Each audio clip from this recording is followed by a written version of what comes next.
Ok, j'espère que tu vas bien. On va parler aujourd'hui de persuasion, pourquoi elle est surestimée, de mon parcours et de comment j'en suis arrivé à cette conclusion. Juste avant de démarrer, je fais un podcast audio, donc je suis en train un petit peu d'expérimenter avec les formats et ça reste mon format de prédilection. C'est celui que je préfère, c'est celui pour lequel je suis le meilleur. Les formats longs, les formats où on rentre profondément dans une discussion ensemble. Aujourd'hui, dans un monde ultra connecté, dans un monde où on n'arrive plus à consommer des vidéos de plus de 30 secondes, on n'arrive pas à lire des tweets en entier. Je pense sincèrement que consommer des formats longs, des formats d'une heure, où on va se poser, on va s'imprégner de la pensée du créateur, de la pensée de l'expert, de quelqu'un, a beaucoup plus d'impact sur le cerveau que de switcher en des shorts, des reels. Voilà. Moi, je suis personnellement allergique à ça. Personnellement, je n'arrive pas à consommer. De temps en temps, je consomme un 2 shorts rapidement, mais ça me bousille le cerveau. Et j'adore le format podcast, notamment quand je vais m'entraîner. Donc, je m'entraîne tous les jours 1 heure. Je mets un podcast. J'ai l'application, d'ailleurs, qui est très intéressante pour prendre des notes aussi. C'est l'application Snipped. Je ne sais pas comment tu prononces. S-N-I-P-D.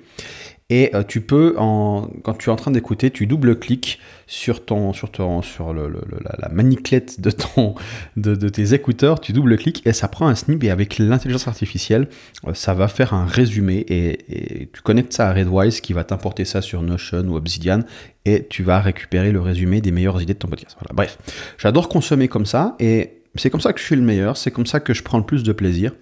Et j'ai beaucoup de choses sur le feu à côté, j'ai beaucoup de choses à faire. Et la création de contenu en soi n'est pas ma priorité, mais je voulais pas arrêter, je voulais quand même garder contact avec toi. Donc, on va parler aujourd'hui de persuasion et pourquoi elle est surestimée. D'accord ? Je travaille sur le web depuis 2011, j'ai commencé à m'intéresser à la persuasion, au marketing en 2008, notamment avec la séduction aussi déjà. Chose qu'aujourd'hui je ne conseille pas du tout de s'intéresser. Ne t'intéresse pas à la séduction, à toutes les techniques de séduction.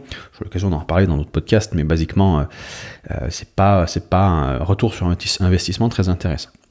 C'est plus intéressant de travailler sur soi que de travailler sur des tactiques pour choper des minettes. Voilà, d'accord ? Voilà, c'est mon avis. Donc, on va aujourd'hui parler de persuasion. Déjà, pourquoi est-ce que persuasion, c'est un petit peu... C'est quand tu entends ce mot, si tu es marketeur, entrepreneur, c'est un peu doux à l'oreille. C'est quelque chose, quel mot persuasion, devenir meilleur en persuasion, ça va me permettre d'obtenir des privilèges, je vais pouvoir vendre plus, je vais pouvoir convaincre les gens. Tout ça, c'est vrai, tout ça, c'est intéressant. La persuasion, c'est un super skills. C'est pas quelque chose que je suis en train de te dire d'abandonner complètement. Mais j'aimerais mettre un petit peu un petit grain de sel dans tout ça parce que moi-même pendant longtemps j'ai cru que j'étais excellent en persuasion quand j'étais plus jeune, quand j'ai commencé mon premier business et je me suis rendu compte que c'était pas ça qui générait les ventes. Bref, je vais revenir là-dessus. Donc première chose, les marketeurs, eux, ils ont tout intérêt, les marketeurs et les copywriters, ils ont tout intérêt à te faire croire que la persuasion c'est le plus important. Pourquoi ? Parce que eux ils te le vendent. Un copywriter, il te vend des pages de vente, donc il veut te dire, et il va très bien le faire parce qu'il est bon en persuasion, te faire prendre conscience que la page de vente, ça fait toute la différence. Et moi, je ne suis pas d'accord avec ça. Une page de vente, c'est important, une bonne page de vente, ça peut vraiment améliorer tes résultats, mais c'est pas aussi important, c'est pas le truc le plus important dans un business. D'accord ? Par exemple, on a ces fameuses expressions des marketeurs aussi qui dit bon, le marketing est plus important que le produit. Si personne ne voit ton produit, personne ne l'achètera, peu importe sa valeur. Je suis tellement pas d'accord avec ça, parce que c'est ne pas comprendre ce que c'est la valeur. Et les copywriters te disent, ou les closers, tous les vendeurs te diront, vends le grésillement, pas le steak.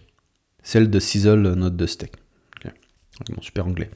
Donc, moi je suis vraiment... très réticent à cette manière de voir les choses et on va voir pourquoi.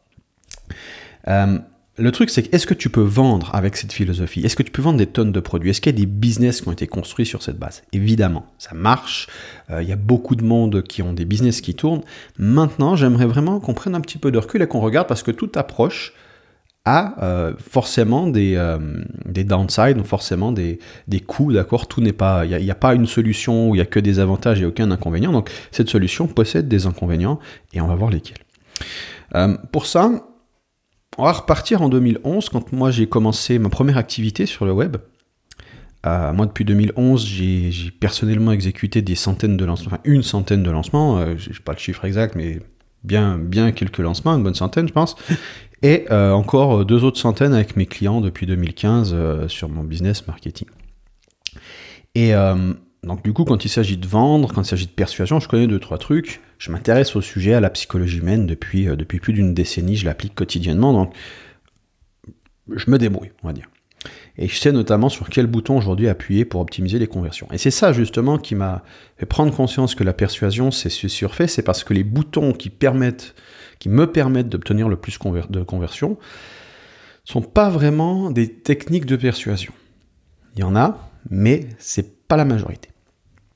Et d'aussi loin que je me souvienne, j'ai presque toujours eu de la facilité pour vendre. J'ai fait mon premier lancement, donc la toute première offre de ma vie, je m'en souviens encore, c'est en septembre 2011. C'était Club DJ Skills, ça s'appelait à l'époque, j'avais un business qui s'appelait Upcrowder, aujourd'hui qui n'existe plus. La chaîne est toujours dispo, mais elle était renommée Dance Floor Rules, tu vas aller voir ma tronche.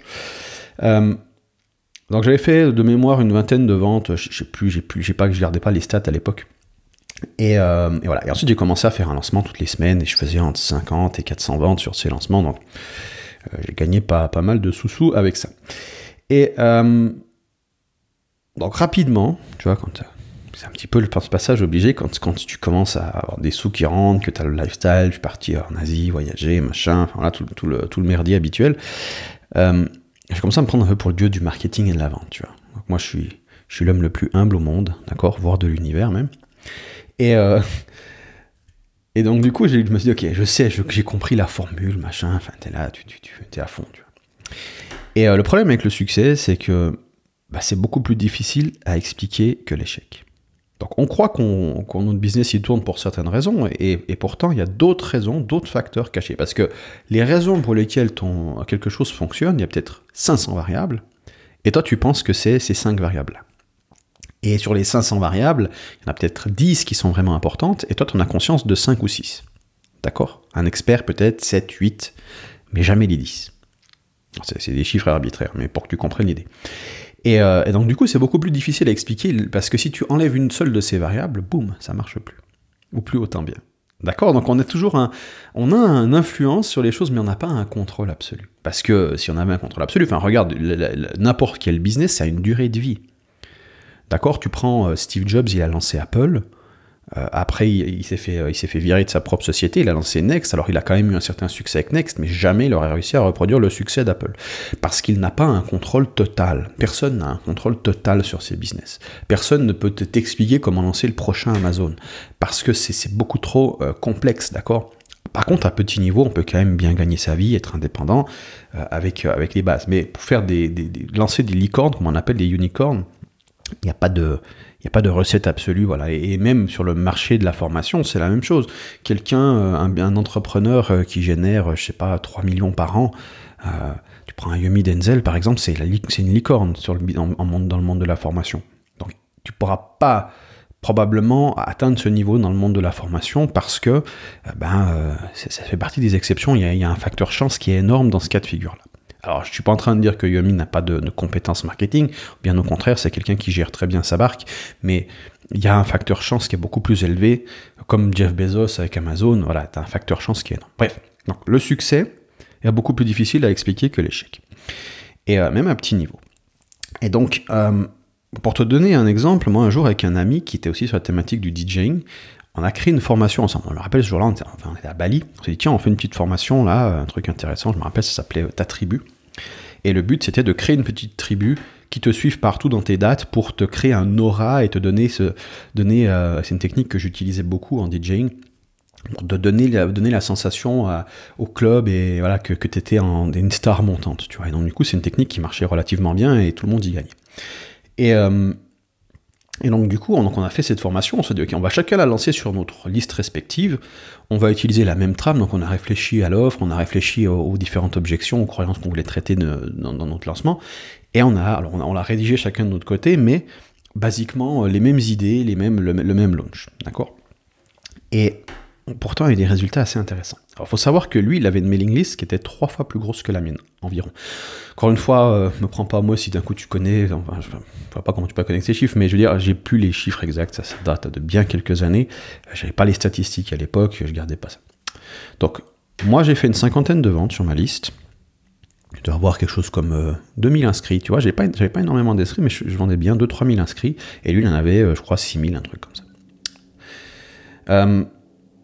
Combien tu penses qu'il a fait de ventes? Il y a 3 fois plus d'inscrits que moi. J'ai dit, bon, j'ai fait 50, peut-être fait x3, 150, bon, peut-être une 100 ventes, 120 ventes, on pourrait se dire, ça semble correct.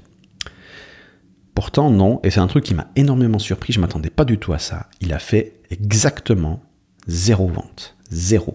Pointé. Ça, je me rappelle du chiffre, hein, c'est assez facile. Et là, je comprenais pas, parce que je regardais son business, je regardais son offre, on avait la même, hein, je regardais son lancement, et je dis, mais je comprends pas, moi, regarde, enfin, si tu veux, en fait, ce qui s'était passé, c'est qu'on était on avait pris un guest house, et on était à 2 étages différents, et je voyais commencer les ventes qui rentrent, je dis, ah putain, c'est un succès, la formation, c'est en train de bien marcher. Et du coup, je me précipite à l'étage pour un petit peu aller célébrer ça avec mon pote, il dit, attends, c'est génial, tu vois. Et là, il me dit, non, bah moi, je n'ai pas de vente, tu vois. Et ça m'avait vraiment interpellé. Et voilà, et donc du coup, 2015, je lâche mon business DJ et je me lance dans le coaching marketing pour transmettre ma magnificence, d'accord, mes clients en business. Et donc je me disais, tu vois, ils appliquent ma méthode, ils auront mes résultats, logique. Même chose qu'avec mon pote, pas les mêmes résultats. Et je te garantis que j'ai bien galéré avec mes premiers clients. Donc, comme avec mon pote, je voyais pas le loup en fait. Je comprenais pas pourquoi ça ne marchait pas. Pourquoi mes conseils, qu'ils appliquaient, hein, donc mes clients suivent, et généralement en coaching, mes clients suivent à la lettre ce que je raconte. Il y a notamment une notion de cadre, là ça c'est de la persuasion. Je vois certains entrepreneurs, certains coachs qui me disent « Ah, ils suivent pas ce que je dis et tout ». C'est parce que tu manques de cadre, tu manques d'autorité perçue. Donc quand on te paye et quand on te paye cher, tu donnes un conseil, ton client, je te garantis qu'il l'applique si tu as la bonne position. Et tu peux lui dire de changer complètement son business, il va faire ce que tu lui dis. C'est pour ça que tu as une position d'autorité, donc une responsabilité sur les conseils que tu lui donnes, parce que tu peux complètement casser ce qu'il a déjà fait. Donc il ne faut vraiment pas prendre ce rôle à la légère. Donc, je disais que j'ai bien galéré et du coup, je me disais, tu vois, c'est forcément un problème de persuasion. Tu vois, vu que les marketeurs m'avaient mis ça dans la tête, que le marketing est plus important que le produit, que tout est une question de message, et du coup, je réfléchissais avec cette perspective unique. Tu vois, j'étais fermé sur le truc, et je me dis, ok, ça doit forcément être un problème ici. Donc, qu'est-ce que je faisais? Je travaillais avec mes clients à améliorer leur persuasion. Donc, on va bosser plus, je vais donner du feedback, du retour sur comment vous rédigez vos textes, comment machin. Le problème, c'est que moi-même, comme je pensais que c'était grâce à mes talents de persuasion, que mes compétences en persuasion que j'arrivais à vendre, et je croyais à tort que c'était ma manière de rédiger avant tout qui générait les ventes. Tu vois, donc on avait une mauvaise attribution ici, dire ok, c'est parce que je fais ça que j'obtiens ces résultats. Et je me suis rendu compte qu'en fait, non. En fait, c'est pas majoritairement grâce à ça. Une manière de rédiger, je suis loin pas le meilleur rédacteur, rédiger des textes, créer des contenus, c'est pas ma force, je me considère pas comme un créateur d'ailleurs, mais vraiment comme un entrepreneur et comme plutôt un stratège. Et donc, la rédaction, la création, la créativité, la tournure des phrases, je suis pas extraordinairement bon là-dedans. D'accord, c'est pas là-dessus que moi je me démarque. Alors il y a plusieurs façons de faire. Il y en a qui vont être excellents en création de contenu, qui vont attirer ton attention d'une manière incroyable dans leur littérature, avec leur talent littéraire, et ils vont te subjuguer, d'accord, avec des tournures de phrases qui créent de la curiosité, du bénéfice. C'est très très puissant et je dirais jamais le contraire. Seulement, mon approche, c'était pas là, et je le vois hein, chez quasiment tous les business, cette capacité à capter l'attention par les formules, ça a un impact, mais c'est pas ce qu'il y a de plus important, c'est pas les meilleurs leviers, on va dire. Il y a des leviers qui sont plus puissants et plus simples à mettre en œuvre, donc c'est exactement ce dont je vais te parler. Et le truc, c'est que j'étais formaté par ces marketeurs, parce que le marketeur ou le copywriter, le vendeur, lui, il veut te faire croire que son job, c'est ce qu'il y a de plus important pour ton business. Parce que comme ça, il peut te charger des prix de taré. Alors, un bon copywriter, ça peut faire des miracles sur ton business. En principe, un bon copywriter, il bosse pour lui. Voilà, c'est très rare qu'un bon copywriter bosse pour les autres, à moins de prendre des royalties et il charge bien ses royalties et du coup, il construit son business comme ça. Mais tu verras jamais un bon copywriter qui facture uniquement des coûts fixes, en fait. Voilà. Donc, si tu cherches à ne payer qu'en coût fixe ton copywriter et qu'il est d'accord, tu fais une mauvaise affaire la plupart du temps. Donc, je disais, j'étais convaincu que c'était un problème de message de persuasion, donc je donnais du feedback à mes clients sur la persuasion et ça marchait pas. Puis un jour, j'ai compris quelque chose que je ressentais déjà intuitivement. J'ai vraiment compris quelque chose et pour ça, une petite métaphore. Alors, la métaphore est venue plus tard, mais cette métaphore, c'est que la persuasion, c'est la peinture. L'offre que tu proposes, donc ce que tu donnes et ce que tu demandes en échange, c'est le château. L'audience, ce sont les visiteurs et le guide, c'est l'expert. Donc c'est toi, c'est celui qui vend. Voilà mon constat. Une immonde couleur peut refouler les visiteurs, mais très rarement 100% d'entre eux. Donc comme mon pote qui a fait 0 vente, on n'a pas un problème de couleur sur le château. C'est-à-dire, tu as payé ton ticket, ou enfin tu arrives en face du château et tu veux prendre un ticket, tu dis que le château d'extérieur il est moche, j'y vais pas. Il y en a qui vont penser ça, mais même si le château, c'est un gros château, machin, peut-être l'intérieur sera mieux, il y aura toujours des gens qui vont quand même prendre le ticket et rentrer dans le château. D'accord? Donc si tu fais 0 vente, t'as pas un problème marketing, t'as pas un problème de message. C'est très très rare que ça soit un problème de message. Ça peut arriver, mais généralement c'est pas ça. Donc c'est pas un problème de copywriting, c'est pas un problème de page de vente, c'est pas un problème de ton argumentaire de vente. C'est un problème qui est dans les trois autres critères. Donc c'est par exemple le château qui est mal construit, donc la mauvaise offre. L'offre est pas bien, est pas assez irrésistible, l'offre est pas assez bonne. Donc ça peut refouler 100% des visiteurs. C'était un château en ruine ou c'est un machin, c'est une cabane en bois, je n'aurais pas payé 100 balles pour rentrer dans cette cabane en bois. Souvent c'est ça. On dit voilà comment vendre une cabane en bois à 2000 €. Une visite dans la cabane en bois, la plupart des gens vont dire non, il y a 2-3 fous qui vont payer, mais si t'as pas une bonne offre, t'as pas à vendre. D'accord? Le château aussi, même s'il est grandiose, donc il a une bonne offre, les couleurs sont magnifiques, donc t'as un bon marketing, un bon message, et que tu le proposes à des touristes qui n'ont pas les moyens, n'ont pas l'envie de le visiter, même chose, refoulage massif.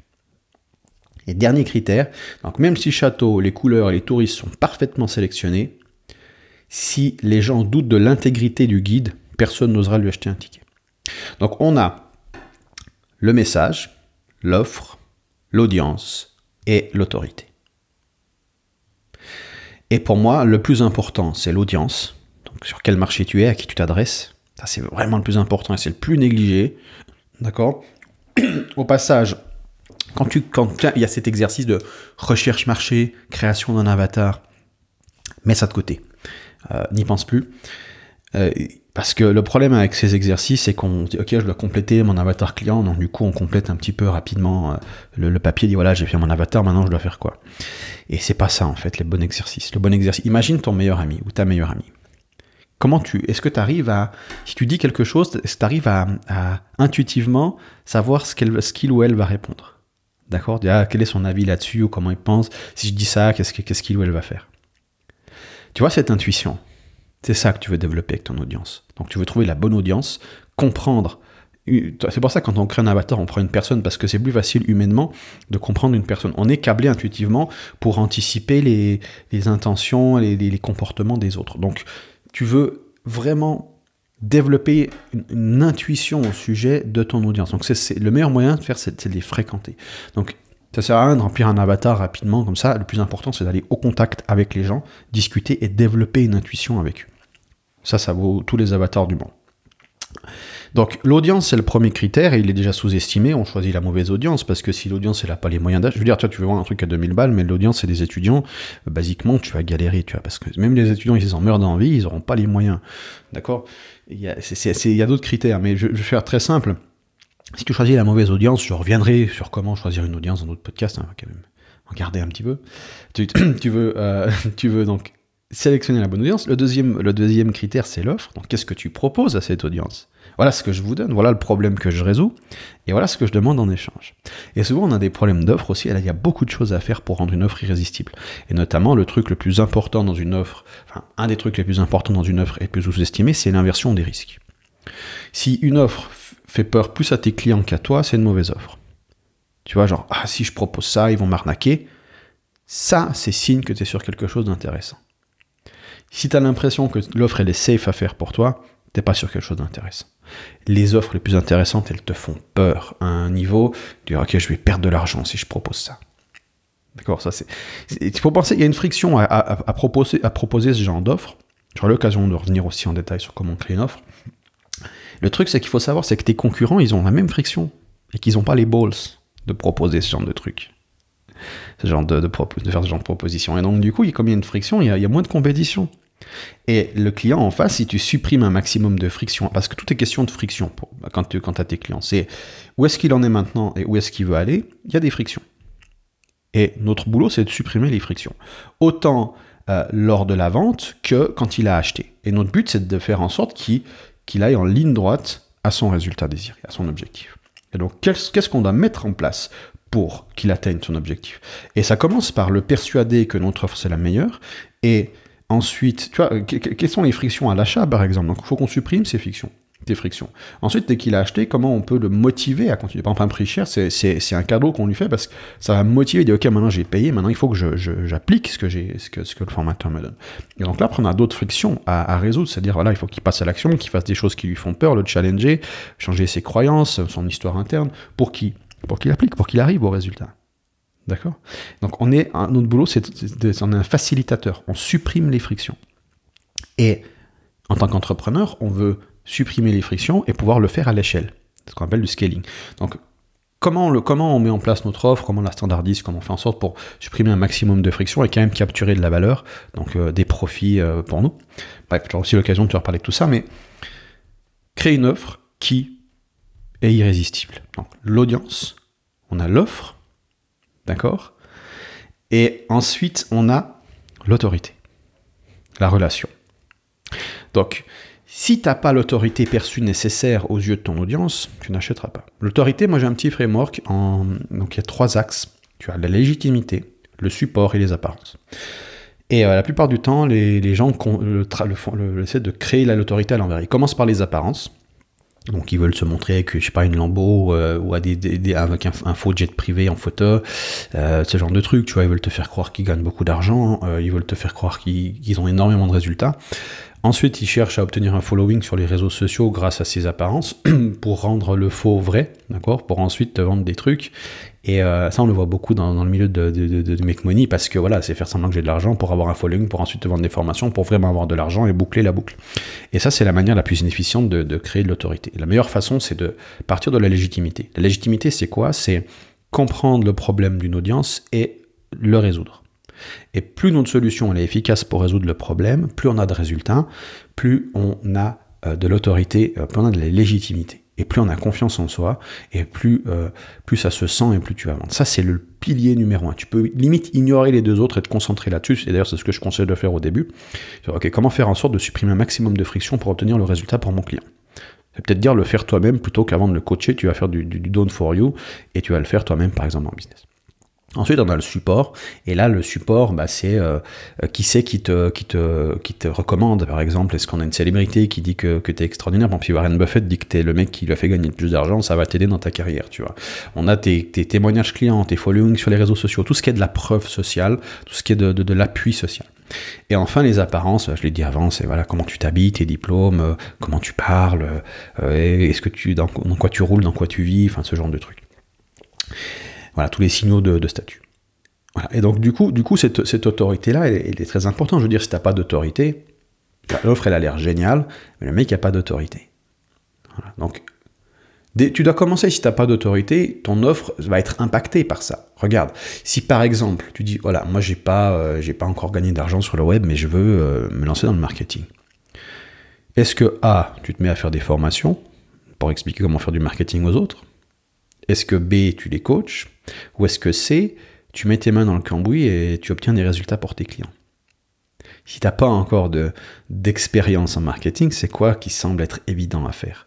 C'est l'option 3, c'est le faire d'abord toi-même, d'accord? C'est pratiquer, obtenir des résultats pour les autres, et quand tu obtiens des résultats par toi-même, tu dis, tiens, je vais commencer à enseigner aux autres comment obtenir les mêmes résultats que moi j'ai obtenus. Puis quand j'ai obtenu suffisamment de résultats pour mes clients, tiens, je vais faire de la formation.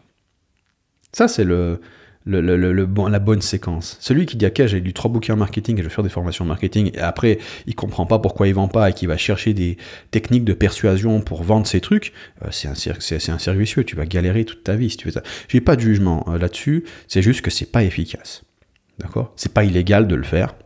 Bah, après, ça dépend comment tu formules ton message, il ne faut pas mentir, mais au-delà de ça, c'est pas illégal, d'accord? C'est juste inefficient. Et donc, le raccourci, et je le vois avec mes clients aussi, pour ceux qui sont dans le milieu, c'est, attends, avant de vendre des formations, c'est quoi ton autorité? Et pourquoi on t'écouterait? C'est quoi la raison? D'accord? Qui c'est que qu'est-ce que tu as obtenu comme résultat? Moi, je travaille avec des gens qui gagnent plus de 50 000 balles par mois. Je fais des trucs pour eux, et marketing, et j'ai plus de 10 ans d'expérience dans le business. J'ai un premier business qui a aussi bien tourné. Enfin, je suis pas Warren Buffett comme aucun formateur ici, mais j'ai déjà une autorité intéressante. Donc c'est ce qui me permet de faire du consulting. Je vends quelques formations, mais je le fais très très peu parce que pour moi, je pense pas encore pouvoir le faire à un niveau scalable. À moins de faire des formations toutes les semaines, mais ça m'intéresse pas, tu vois. Donc moi, ce qui m'intéresse, c'est plutôt, et d'ailleurs, je crois de moins en moins au format des formations parce que c'est pas ce qui enlève le plus de friction aux clients pour obtenir les résultats. Et donc, qui t'es vraiment intéressé par les résultats de tes clients, tu te rends compte que les formations, c'est pas ce qui transforme le plus tes clients, c'est plutôt de l'accompagnement. Voilà. Donc, bref, on a l'autorité, on a l'offre, on a l'audience. D'accord, ça c'est les leviers principaux que j'utilise. Et après, dans la persuasion, j'utilise notamment le cadre, mais qui revient pas mal à l'autorité. J'aurai l'occasion aussi d'en reparler. Bref, le gros déclic, il est là. Et il y a un truc encore, j'aimerais aller plus loin. Quand on se concentre uniquement sur le marketing, sur la persuasion, parce que regarde, il y a un truc, j'ai un petit peu teasé plusieurs formateurs avec ça, et moi-même je suis tombé là-dedans. Bref, on se taquine entre nous. On se pose la question, comment obtenir plus de conversions? D'accord, on va optimiser, c'est normal, hein, je veux dire, on est là pour faire de l'argent. Mais quand le client a acheté, s'il ne suit pas la formation, qu'est-ce que le formateur va dire 9 fois sur 10? Pas tous, mais beaucoup. On va dire c'est parce qu'il n'a pas le mindset. Donc on optimise les conversions, mais on n'optimise pas nos formations. Donc en l'occurrence, dès qu'on a capturé le client, on nous a donné notre argent, après c'est plus notre problème. En gros, c'est ça le mindset. Et ça, c'est un très mauvais mindset, surtout si tu aimes l'argent. Et que tu aimes bien dormir la nuit aussi, et que tu te sens bien dans ton activité. Parce qu'il y a cette dichotomie, il y a cette tension entre, d'un côté, tu as envie de ce lifestyle, de pouvoir voyager, ou d'être avec tes enfants, passer tes après-midi tranquilles sur une chaise longue, voilà, je te peins un peu le truc de manière cliché, mais et de bosser quelques heures par jour seulement, sur des trucs que tu kiffes, à faire du contenu, à parler avec ton audience, et c'est un mode de vie qui fait rêver. Et de l'autre côté, pour obtenir ça, tu dois, entre guillemets, sacrifier certaines valeurs morales pour vendre des trucs, surpromettre, tu vois, pousser là, vraiment le truc à un extrême, d'une manière que tu n'es pas confortable. Mais c'est pas une question de mindset seulement, c'est une question de valeur personnelle, de dire non, mais là j'ai l'impression d'arnaquer les gens parce que je leur fais une promesse que je sais que je pourrais pas tenir, en fait. Tu vois, cette dichotomie, du coup, la question c'est est-ce que j'accepte de vendre mon âme et pour le lifestyle, ou est-ce que je reste salarié et, voilà. Pour ceux qui n'ont encore pas franchi le pas, et ceux qui l'ont franchi, je pense que ouais, de quoi vous parlez. Vous voyez de quoi je parle. Et en fait, moi, ça m'a suivi, ce genre de choses, pendant des années.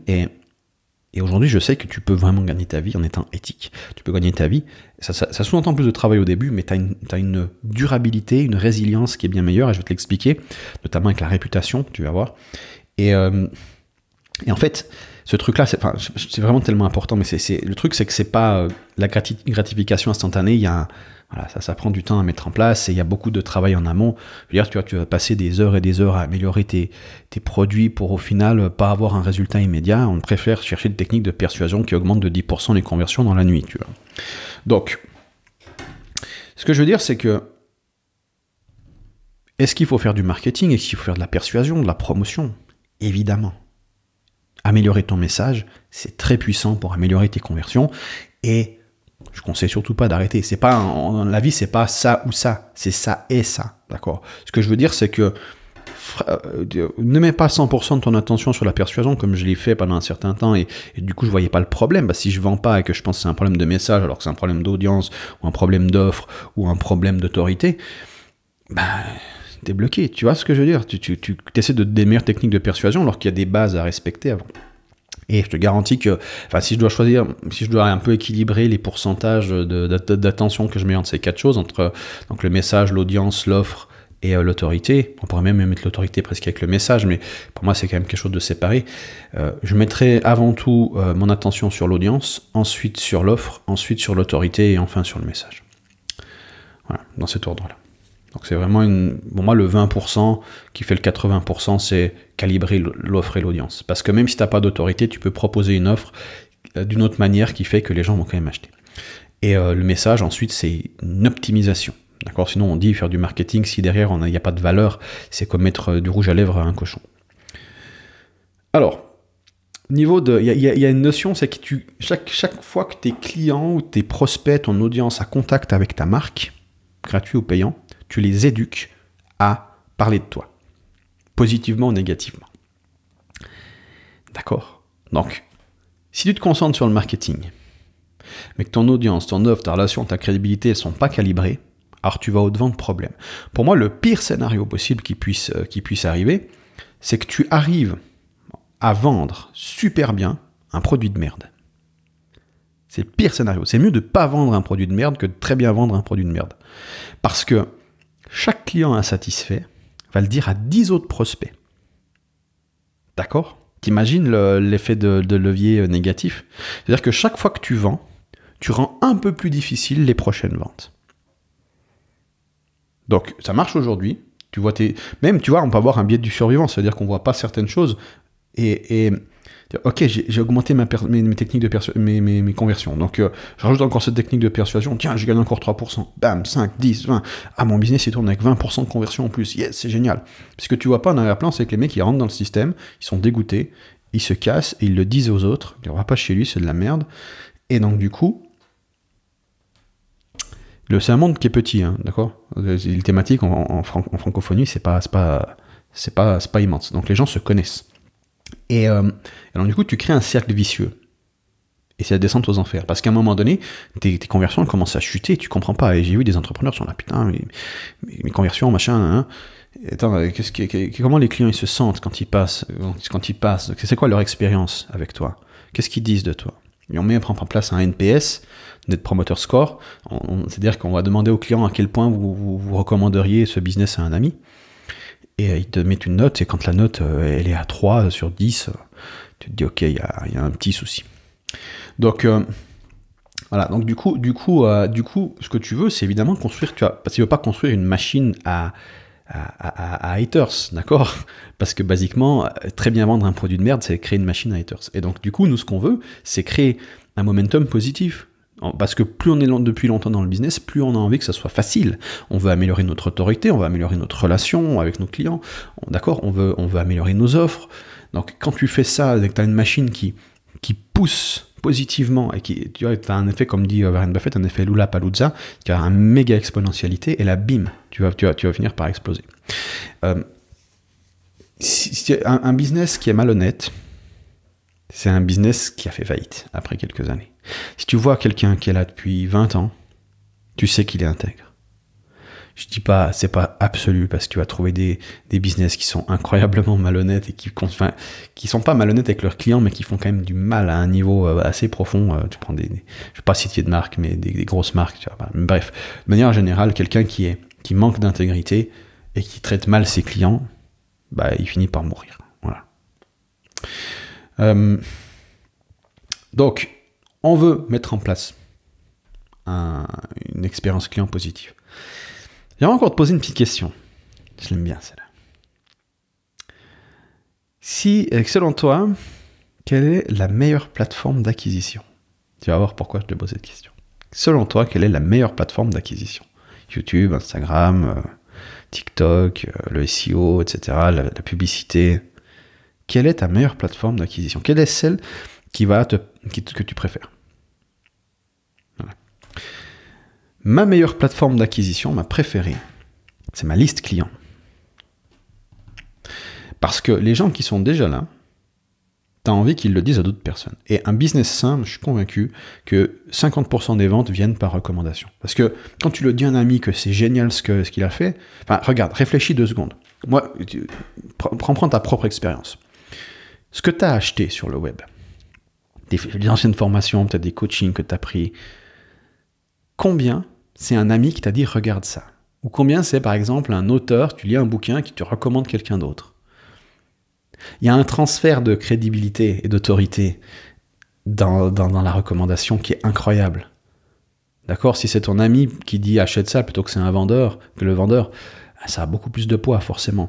D'accord ? Donc ça, c'est le meilleur marketing que tu puisses avoir, c'est celui-ci, c'est celui des recommandations.